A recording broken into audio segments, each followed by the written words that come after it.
Kalian punya nggak tipikal temen yang meskipun ada di tempat ramai atau lagi nongkrong gitu, tapi jiwa dia seolah nggak ada di situ? Mereka adalah tipikal orang yang mungkin asik-asik dan mau-mau aja diajak ngumpul bareng. Tapi ada saat-saat tertentu di mana orang itu seolah kerasa jauh banget dari tongkrongan. Entah ngelamun atau cuma senyum-senyum sendiri aja gitu. Atau justru malah kalian yang memiliki karakter kayak gitu. Yang entah kenapa tetap ngerasa asing meskipun di tempat ramai. Meskipun bareng teman-teman atau bahkan bareng keluarga. Well, permasalahan kesepian di tengah keramaian itu sendiri menjadi sebuah persoalan yang cukup kompleks. Terlebih dikarenakan motif atau pemicu perasaan terisolasi tersebut dapat disebabkan oleh banyak faktor. Kali ini kita bakal coba urai beberapa penyebab yang kemungkinan menjadi dasar kesepian seseorang meskipun berada di tengah keramaian. Pertama, kurangnya pandangan dan tujuan hidup. Yang pertama ini mungkin pernah saya rasakan sendiri sebagai anak muda. Lagi asik nongkrong dan ngopi bareng teman-teman, tiba-tiba terbersit pikiran. Kok hidup gue gini-gini aja anjir? Gimana ke depannya? Masih ya mau gini-gini terus?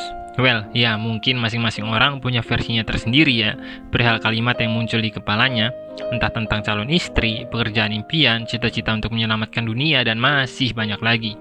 Tapi yang jelas, kalimat itu seolah menagih kemungkinan-kemungkinan yang menjadi potensi dari diri kita, yang mungkin selama ini kita simpan dalam bentuk harapan demi harapan perihal masa depan yang harus diapakan. Namun, entah salah diri kita sendiri atau salah kenyataan, intinya kita belum mampu untuk memenuhi ekspektasi kita tentang hidup yang harus dijalani, yang kemudian menyebabkan sang waktu seolah membeku dan kita tenggelam dalam sebuah lamunan.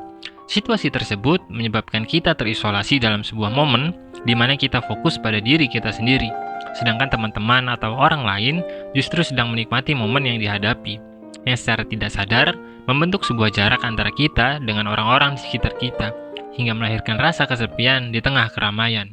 Kedua, jiwa dan tubuh yang terpisah. Kesepian di tengah keramaian juga dapat terjadi ketika seseorang tidak menempatkan jiwanya pada tempat dirinya berada. Penyebabnya sendiri bisa beragam, seperti tongkrongan yang mungkin tidak sejalan dengan karakter kita, atau mungkin meskipun tongkrongan tersebut katakanlah asik, justru kitanya yang menempatkan jiwa kita pada definisi asik yang berbeda, seperti sendirian di kamar, nonton film, atau nonton anime. Jadi, meskipun kita ikut ngumpul bareng dan tongkrongan tersebut asik, tapi kita merasa bahwa ada yang lebih asik dari hal tersebut, yang kemudian melahirkan keadaan di mana jiwa kita terpisah dengan tongkrongan itu sendiri, karena perasaan kita tentu akan memilih sebuah tempat atau kondisi yang dianggap lebih nyaman.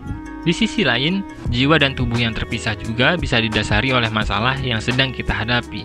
Entah tugas dan skripsi yang belum kelar, entah masalah keluarga di rumah, atau masalah cicilan kredit, dan segudang masalah lain yang mungkin sedang kita pikirkan pada saat kita ngumpul bareng, yang kemudian kembali melahirkan jarak antara kita dengan orang-orang di sekitar kita, di mana kita seolah sibuk tenggelam dalam semesta semerawut di kepala kita, sementara teman-teman kita masih bisa asik ngobrol dan bercanda. Hingga akhirnya tercipta kondisi di mana kita merasa berbeda dengan orang-orang di sekitar kita dan berakhir pada rasa kesepian tanpa kita sadari. Ketiga, ada yang tertinggal oleh sang waktu. Well, jika yang pertama adalah perihal masa depan yang diwakilkan oleh tujuan hidup, kemudian yang kedua adalah masa kini dengan beragam kemungkinan perihal situasi yang dihadapi, maka yang ketiga adalah perihal masa lalu yang mungkin menyeret pikiran kita untuk tenggelam dalam tumpukan waktu. Situasi tersebut juga pada dasarnya didasari oleh banyak hal, seperti kenangan indah di masa lalu yang kemungkinan besar nggak bisa kembali terulang, atau mantan yang kemungkinan besar udah bahagia dengan pasangan barunya. Intinya, beragam situasi yang udah kita lewati yang bisa dibilang saat ini sangat sulit atau bahkan mustahil untuk kembali. Saat kita tenggelam dalam perasaan dan pikiran tersebut, maka jiwa kita seolah mengalami perjalanan waktu ke masa lalu, hingga meninggalkan tongkrongan atau tempat kita ngumpul yang melahirkan keterasingan dan kembali menciptakan rasa kesepian. Lantas, bagaimana cara kita dapat menilai fenomena tersebut? Apakah saat kita terisolasi dan sangat jauh dari tempat ngumpul dapat dinilai sebagai sebuah tindakan yang negatif? Well, sebenarnya sih nggak bisa dibilang negatif juga, sebab kemungkinan besar fenomena tersebut bisa dibilang ya natural, yang mana setiap orang pasti pernah dan sering buat overthinking gitu, khususnya ketika dirinya telah menginjak usia remaja atau usia dewasa. Teman-teman dan tongkrongan yang asik justru seharusnya mampu untuk menarik orang yang sedang tenggelam dan kesepian tersebut untuk kembali pada keramaian dan kenyataan. Sebab Apapun yang terjadi, baik di masa depan, masa lalu, dan kemungkinan di masa kini, pada dasarnya kita memiliki momen yang seharusnya mampu kita nikmati. Toh, overthinking tentang masa depan dan nangisin kenangan di masa lalu juga bisa dilakuin pas nanti sendirian di kamar. Dan kemungkinan di kepala kita yang beranggapan bahwa lebih asik nonton film atau nonton anime di kamar daripada nongkrong pun bisa berubah dengan kemungkinan yang justru negatif. Nonton XXX contohnya. Jadi, intinya berusahalah kelola kesadaran kita dengan memahami waktu-waktu yang kita miliki. Kapan harus ngumpul dan nikmatin hidup, kapan harus overthinking dan menerka hidup, kapan harus mengingat mantan dan nangisin hidup. Sebab kalau kita coba renungkan, mungkin akan ada waktu di mana kita bakal jarang nongkrong lagi, jarang bercanda, ngumpul sama teman-teman dan sama keluarga lagi. Karena waktu terus merubah apa yang kita miliki, termasuk menyibukkan orang terdekat kita dengan kehidupannya masing-masing. Mungkin memang sulit untuk menemukan circle yang benar-benar asik dan cocok dengan diri kita. Tapi tongkrongan juga hanyalah merupakan sekumpulan dari manusia yang seperti kita tahu, masing-masing manusia pasti memiliki kekurangannya tersendiri.